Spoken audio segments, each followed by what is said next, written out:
नंदनकानन थाना पुलिस अभियोगकारी बाबुली जेना अभियोग भित्तिरे मामला रुजु करने सह तदंत करी अभियुक्त समन सबर को गिरफ्त कर कोर्ट चालाण करिसेंती।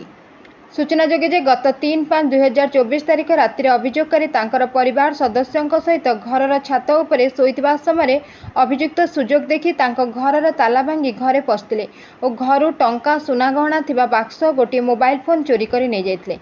एने परदिन अर्थात 4/5/2024 तारिख रे अभियोगकारी नंदनकानन थाना रे लिखित अभियोग करबा परे पुलिस तुरंत तदंत आरंभ कर देथिले। एही मामलार तदंत जारी रहितबा बेले नंदनकानन पुलिस विशेष सूत्ररू खबर पाई अभियुक्तଙ୍କୁ VSS नगर तारिणी बस्तीरू काबू करी थाना को आनिथिले।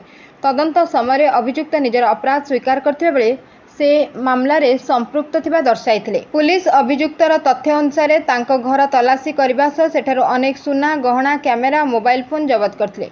अभियुक्तर चोरीर शैली तदंत समय यह जना पड़ता जे अभियुक्त प्रत्येक दिन एक साइकेल रे घर बाहरती और प्रायतः भुवनेश्वर उपकंठरे थिबा विभिन्न घर को देखी रेकी करती। घरर चिन्हट प्रक्रिया शेष होगा परे राति उक्त घर सुजोग देखी चोरी करती। एहीपरि भाव में अभियुक्त जनक पूर्वर 6टी मामलें संपृक्त अच्छा। बर्तमान यह मामलार अधिक तदंत चालू रही।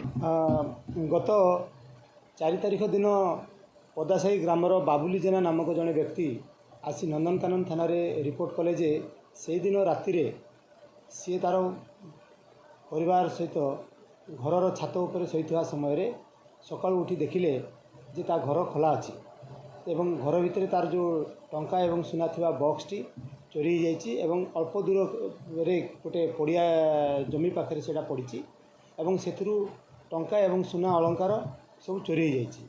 टंका प्राय से 1,35,000 थिला एवं विभिन्न प्रकार सुनार आइटम सब थिला। एही संबंध में नंदनकानन थाना रे गोटे केस रुजु करागला जार नंबर हूँ 115/2024 अंडर सेक्शन 457/380/34 IPC। तदंत समय जना पड़ा जे से टाइप्र क्राइम बारंग अंचल भी होती एवं गोविंदपुर अंचल पंढरपुर अंचल एवं तदंत समय आम विभिन्न प्रकार आस्पेक्ट देखी जाना पाइलु जे तारिणी बस्ती VSS नगर जड़े समन एलियास सुमन सबर से केस रे संपृक्त अच्छी एवं तांकु जेतेबेले एप्रिहेंड करागला से समय जना पड़ा जे से चोरी करछंती। से एम है जे प्रत्येक दिन सी कौन करती गोटे साइकेल रे घर से बाहरती एवं विभिन्न जगह को से जाती प्रायतः से सहरर उपकंठ अंचल को जाती एवं घर गुड़ा को रेकी करती। जो घरटा को से टार्गेट करती से घर भितर को से रात्रि जाकि ऑपरेशन करती। एमती सी प्राय 6टी केस रे संपृक्त अच्छी एवं आमर जो पदासाही रे जो केस होता से केस संबंधी आम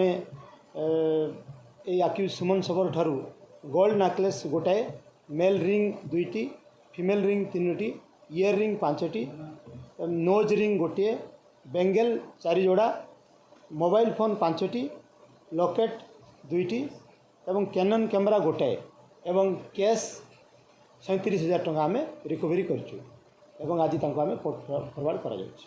ब्यूरो रिपोर्ट 51 न्यूज एजेंसी।